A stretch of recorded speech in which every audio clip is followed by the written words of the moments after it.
Hi, I'm Michael Joy, founder and CEO of Chicago Culinary FX. And for the old schools, Chicago School of Mold Making. That's how we started, our origins. We're sneaking up onto our 23rd anniversary here in Illinois as a corporate art studio for chefs, shipping products around the world. Not as much right now. COVID bumped everybody's world. It's coming back though, it's coming back strong. And before, our limitation used to be we would ship to any country that was not at war. That was pretty much every other pin on the map was there. It's funny because we did no marketing. Chefs move around the world so much. The guy opening the Ritz here in Turkey is then in Japan, and they took us with them around the world. So what is fun is to remember going around the world via some of these old videos here that I discovered on a dormant playlist on our YouTube channel. There's some neat stuff. We have a new series called Culinary Stories, and this is where we're getting into the storyline of chefs, not just about food, but them as people, not just cookers. Our latest release was Curtis Duffy, Swimming with the Sharks. It talks about he saved 4 lives.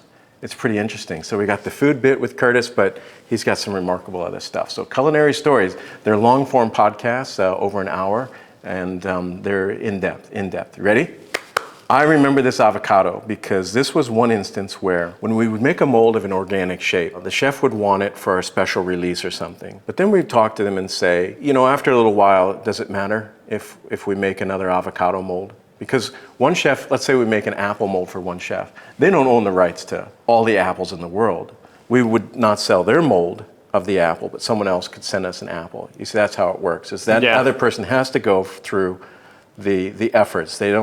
This chef may or may not give a running start. But what we found is that chefs would say, no, my friend is opening a restaurant, and they would really want to see others thrive. Even though they compete among themselves, they really are people who want to teach and see a lot of other people thrive. So this avocado, I remember making this one. This is a fun story. What? Ice cream. Oh, it's on ice cream?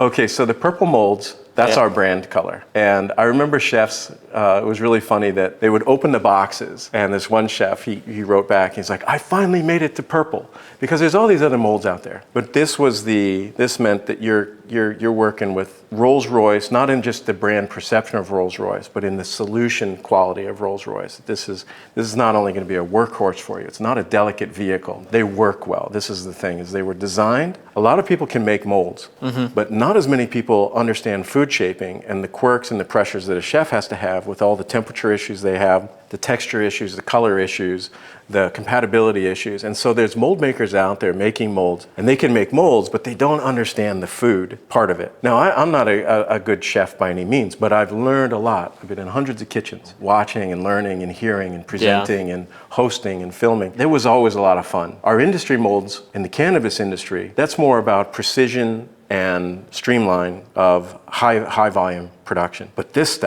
was my sweet spot. I loved making. That's the more creative part of the job. Even though it's an avocado, still, I had to think about it. I had to, and it was a lot of fun. So let's watch. That's basically an avocado flavored ice cream. So what you didn't see is they sometimes cut the shoot versus a straight up how-to. So maybe they show it later, but that silicone mold, he would have sprayed a color into first, the darker for the rind. Yeah.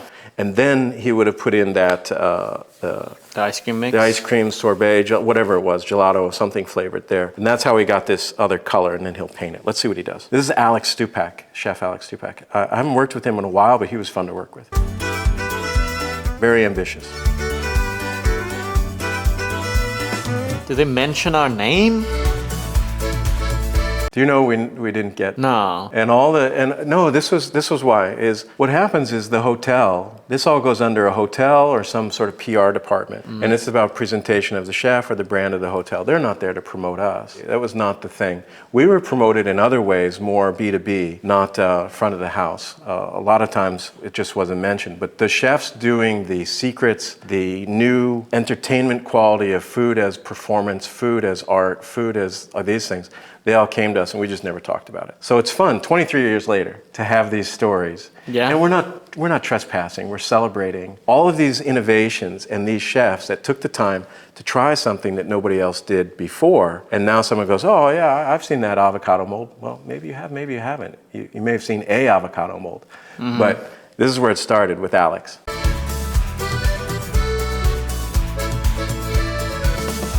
There's a little bit of spray. Yeah, I see.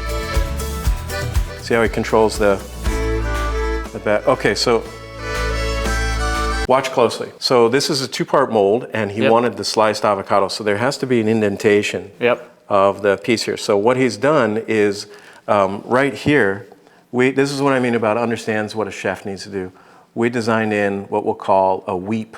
So the extra material doesn't end up along the edges here, a little will, but if he lays it down, it chases out the air, and then it shoots out the sides here. The excess, and it's basic intuition to us, but we did a lot of these, so.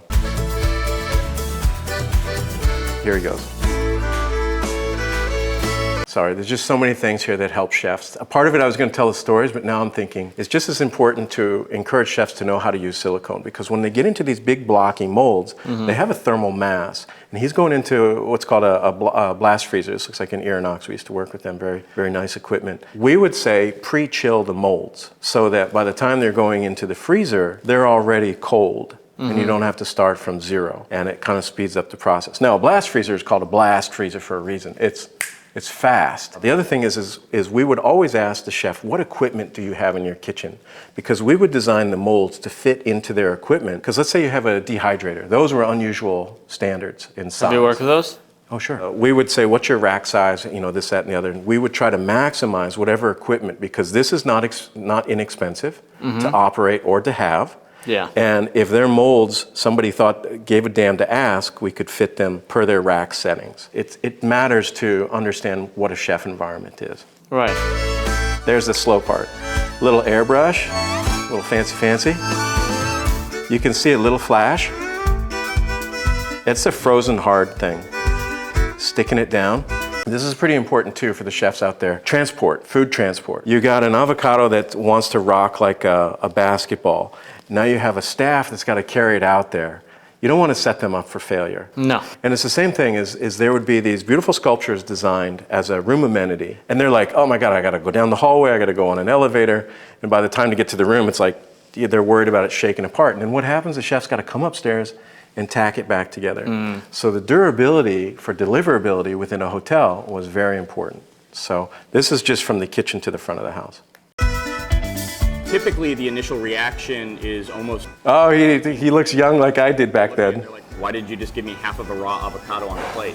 Then they start to dig at it with their spoon. And they notice immediately what they thought was skin just sort of disappears into this soft, creamy texture. That trick stays with people forever. He called it a trick. A reveal is a higher sort of use of it. But it's no joke, because that game is what lets somebody have a story to go from. And they say, oh, we had this beautiful avocado and they brought it out and we didn't know what it was. But the other thing is that it elevates the price point of sorbet or ice cream, because it's been kind of upgraded, ice cream 2.0, into another shape, another presentation. And it's exciting. It's told a story, or it's about to tell a story for the person eating it. And this is really important. It's not...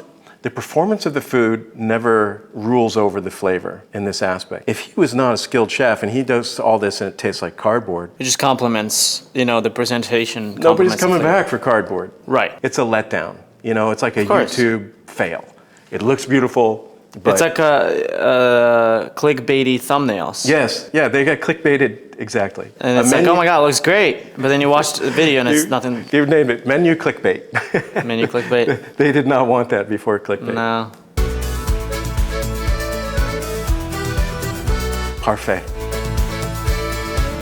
Oh, key lime pie. I didn't know the flavor. Yeah, they've mentioned that they put lemon in there. Okay. Lemon and avocado.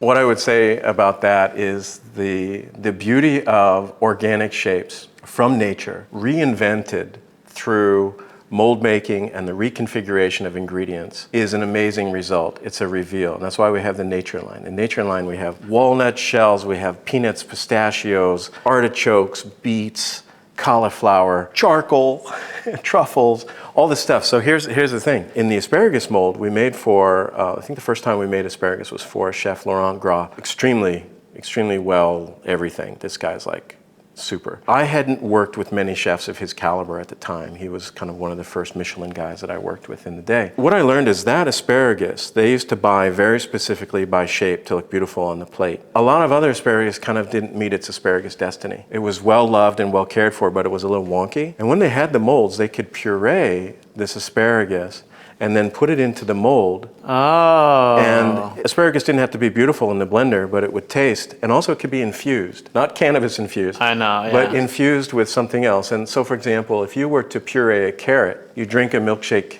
of carrots, your body actually processes more of the carroty qualities. Purees digest easier and things like this. And so they would tear something apart to rebuild it in a mold. So they would make a strawberry that tasted like a tomato. And it was the trick, it was the reveal, it was playing with the person's perception. The chefs that were masters of flavor and presentation would jive on that. Alinea was another restaurant we would send out molds to, and they made the tomato strawberries. We'll show those.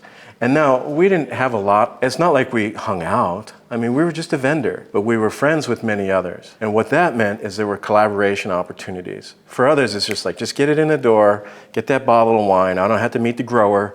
You know? Yeah. And that's fine. And that's why, that's what UPS is for. Thank you for watching. I get worked up. I haven't been excited about it in a long time. 15 minutes for 3 minutes? I'm just kidding. You're fine. You're fine. Hey, we got stories to tell, so. It makes me feel bad for telling interesting things. No. It's okay? All right. No. Thank you for watching. Pasha. Okay, all right. We out of here.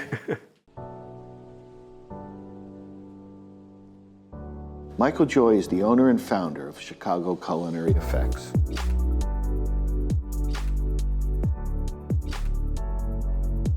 His professional focus has been as a master mold maker in a variety of disciplines: culinary, industrial, and fine art.